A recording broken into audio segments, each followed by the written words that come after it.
House of the Dragon Season 2 Episode 4, The Red Dragon and the Gold. No spoilers for the future of House of the Dragon, but if I do, I'll warn you first.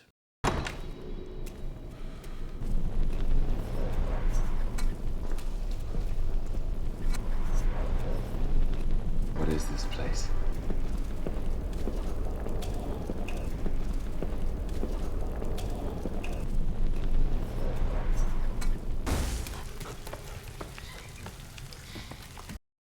Hey, the tapestry is still the same. I guess nothing important happened last episode. On this special broadcast, we bring you to Harrenhal, where Prince Daemon Targaryen is having yet another, and then yet another, magical weirwoody lucid dream. For this first update, let's step into the David J. Peterson classroom and learn some High Valyrian. Here are all the lines said by Rhaenyra that were not subtitled. It's been said that Targaryens are closer to gods than to men. In my eyes, you were a god. Daemon Targaryen, the prince of the city, the lord of Fleabottom. I was an innocent. You exploited me and abandoned me. You sullied my name at court. You empowered my rivals. You tried to make my ruin. You put me on that throne, and you love me and you hate me for it. As a girl, Rhaenyra saw Daemon as a god, but he made her look terrible in episode 4, and abandoned her. You abandoned me. I spared you. He comes back into her life when she's grown up and provided the strength she needed to fight for her claim. But now he's trying to destroy her. Daemon encouraged bad behavior, but now that she's grown up and isn't exactly like him anymore, Daemon is a tad perplexed. Sir Oscar Tully shows up to meet Daemon instead of his grandfather, Lord Grover. Simon Strong calls Oscar the heir, so quite simply, this is Muppet erasure. In the books, Grover Tully's grandson was Elmo Tully, and his kids were Kermit and Oscar. It seems that at least Elmo, and perhaps Kermit Tully, have been cut from the show. Disappointing. I'm disappointed. Rhaenys caresses Alan of Hull at Driftmark, and says his mother must have been beautiful. His mother was Marilda of Hull, the daughter of a shipwright, and Alan and Adam's father was Corlys. They're Valerian bastards, and Rhaenys is super mature about it, even saying they should be raised up and given honors. It's hard to tell how old the brothers are, but I'd guess Corlys impregnated Marilda around or a few years before the First War in the Stepstones, about 20 years ago. Alicent drops a dragon figure just like the one she had repaired for Viserys, all the way back in episode 2. She's probably thinking about Viserys' final words, the misunderstanding that is now haunting Alicent after her conversation with Rhaenyra. She DoorDashes some moon tea from Grandmaster Orwyle, so Criston Cole won't be able to become the worst father in Westeros. Young Rhaenyra had the same idea last season. Criston Cole's DNA does not need to be reproduced.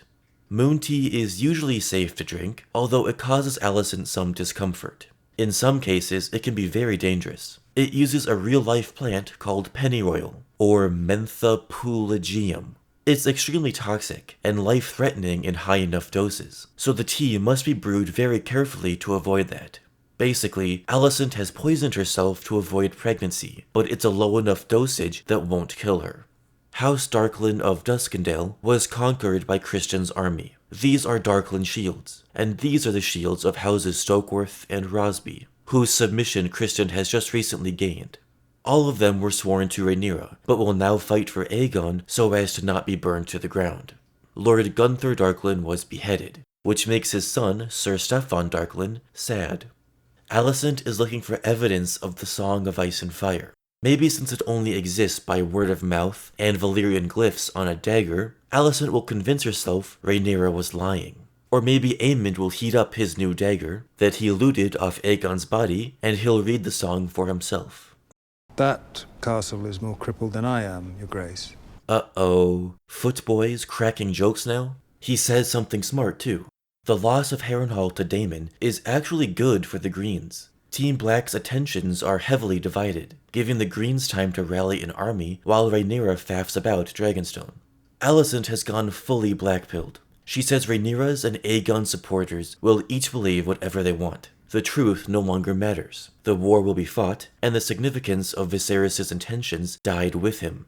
It's astounding that it's taken her and Rhaenyra this long to realize it, but we've finally arrived at the Dance of the Dragons. Rhaenyra later says that she now realizes just how inevitable this war is.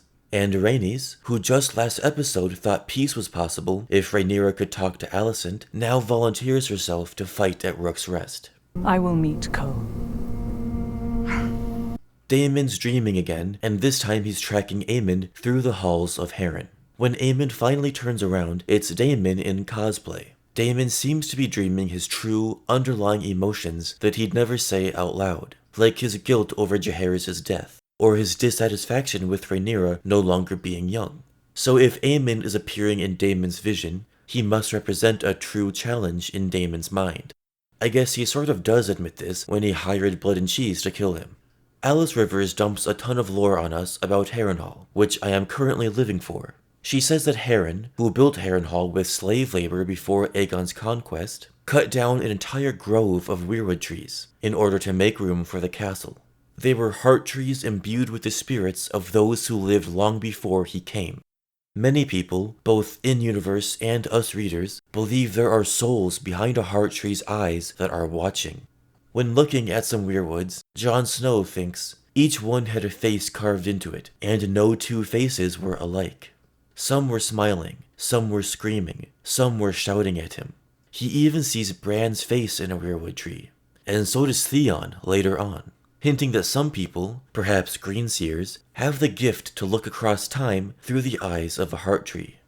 Alice also says that Daemon's bed is made from a heart tree, so the magic of the old gods is causing him to have these trippy dreams. He doesn't like being reminded that Rhaenyra supplanted him as heir, and Alice reminds us that Daemon would have bounced baby Rhaenyra on his knee, and then married that baby years later. Ew, man.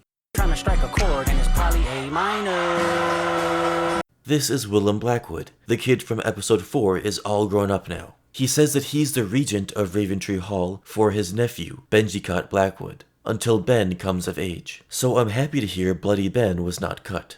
I'm also happy that Rhaenyra isn't the only wife Daemon is hallucinating. He sees Laena as well, the girl who probably sort of reminded him of Rhaenyra. So he married her and forced her to live somewhat unhappily in Pentos until she died trying to give him a son. Laena deserved better, as does Rhaenyra, but Daemon is who they got. Aegon is a villain, but like all great villains, we get to see what made them the way they are. He has humanity to him, and even room for some sympathy. His father never cared about raising him, and his mother and grandfather only saw him as a means to their political ends. Nobody gave Aegon the attention he required to not turn out the way he did, so now he abuses women, neglects his bastard children, and bullies his brother. To get revenge, Aemond plots war strategy with Criston Cole behind Aegon's back, and makes him look foolish in front of the small council. Later, when asking his mother for advice, Alicent literally tells him he's good for nothing. This is what drives Aegon to prove that he's as fierce as any of them, and leads to his rash decision to fight Meleys. If anyone cared enough about him as a child, he would not be laying on the ground beside a half-dead dragon with his armor melting into his flesh. There is usually one sequence per episode that really stands out. Last time it was the continuous one-take shot of Ulf entering the Cock Inn. This time, I love the decision to put Rhaenyra's voiceover about Aegon the Conqueror's dream over footage of his namesake, Aegon II, with his dragon, as well as his foes, Rhaenys and Meleys.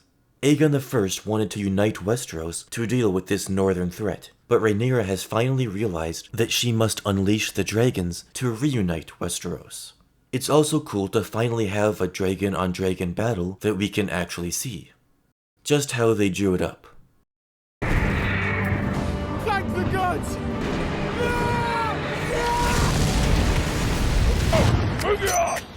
Got it! Aemond just cannot help himself. First Luke and now Aegon. Dude just loves kinslaying, what can you say? What you say? That you only meant well, 'cause you did. What you say? Rhaenys is dead, and so are my insides. Sunfyre and Aegon are about one last dab away from joining her, and Aemond is about to finish his brother off. Hold up. Wait a minute. Strike that. Reverse it. Not in a homosexual way. That would be way too far. Targaryens do the incest, not the gay. But Criston Cole finds the horse from the bells, stops him, and begins crying, and I can't blame him. Watching fake animals fake die is making me sad. By the way, I don't think Aemond was about to kill Aegon here, right? It looks like he's already starting to turn his sword over and put it back in its scabbard by the time Cole shouts at him. Leave your thoughts down below, why don't ya? Alright, boop, I'm done talking. Come back next week if you want. Thanks for watching and please subscribe. Goodbye.